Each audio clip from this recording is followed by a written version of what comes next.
I mean, this Christian reverend brought it up. This is another thing that they attack Muslims on having, caring for multiple families. Yes. Polygamy. Yeah. Or as I call it, extending the family, right? Yeah. So what happens is there's a Christian pastor. You can find this.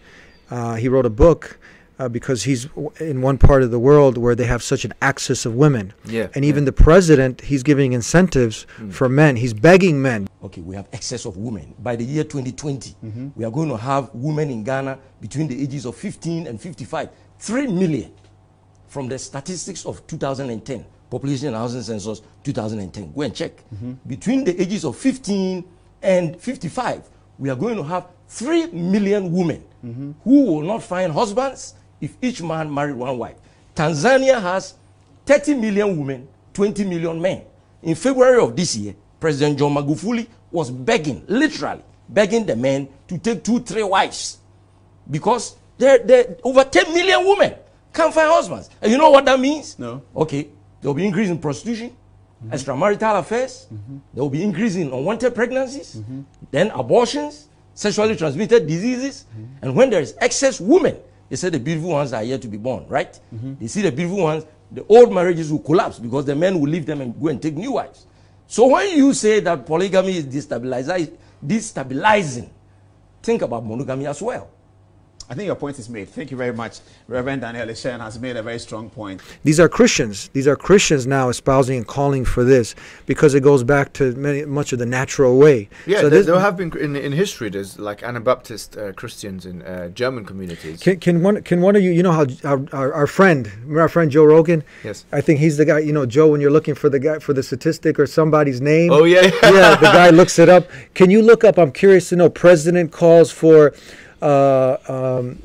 The president calls for polygyny in his country. Yes.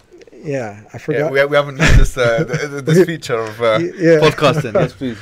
Can you look that up? I mean, it's not just. It's a solution now. I'm saying find something better. It's not something that's obligatory, but it's a solution to a growing problem. And they're having and the president. I mean, this guy. I mean, he's. What is it? That's another one. See, this is not even the one that I'm thinking. This is another one. You look it up, you find it. Yeah.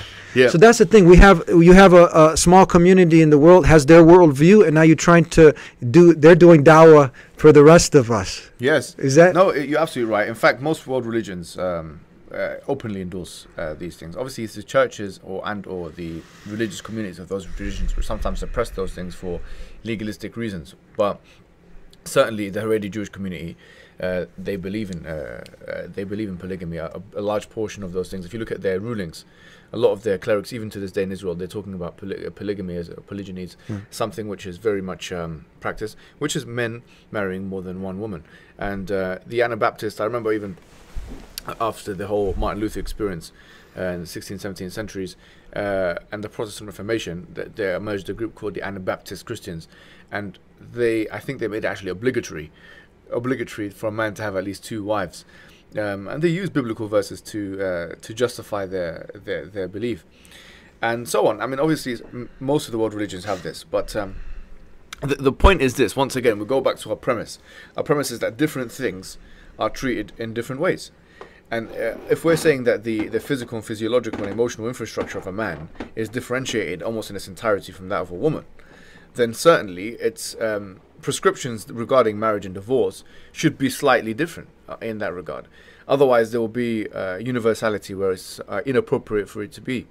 So, obviously, a man having more than one wife comes with a lot of responsibility, and it comes with a lot of restriction as well from an Islamic Quranic perspective, and can only be done in certain conditions. I mean, if certain obviously precautions are taken and agreements are made, and so on, but it is a solution, and it is a solution which has helped humanity aforetime historically and continues to do so. Yes. And in fact, there's a growing problem in many societies where we travel. We go to Africa, we go to Asia, we go to all these places, and we find that there's a problem with like divorced sisters, that people, for some reason, some strange reason, they become outcasted in their community.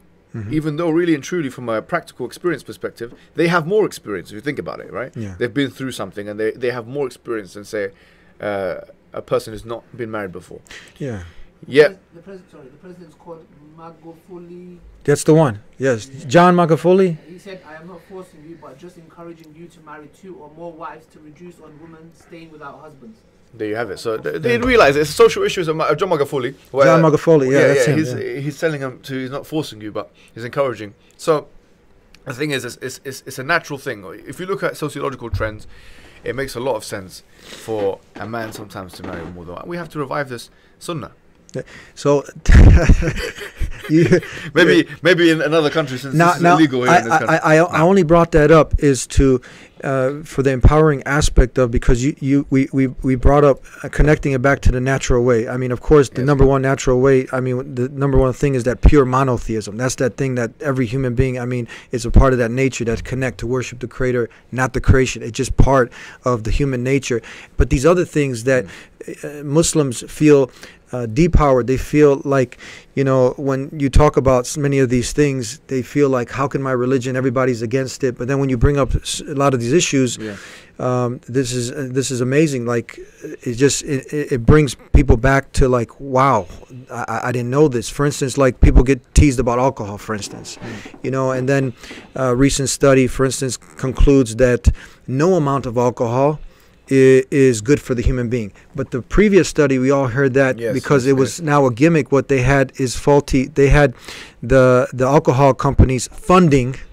They were funding. The alcohol companies were funding these studies that promoted alcohol. The new study comes out. It's in the Lancet. No amount of alcohol is good, and actually, WHO reports that one person every 10 seconds dies from alcohol consumption. So now that Muslims at the party, right, somewhere maybe he's not supposed to be, or even he's in a place where work party, and now he's being offered this alcohol, and everybody's saying, come on, a glass of wine a day, it's no good. How can your religion deny something that's good for your health?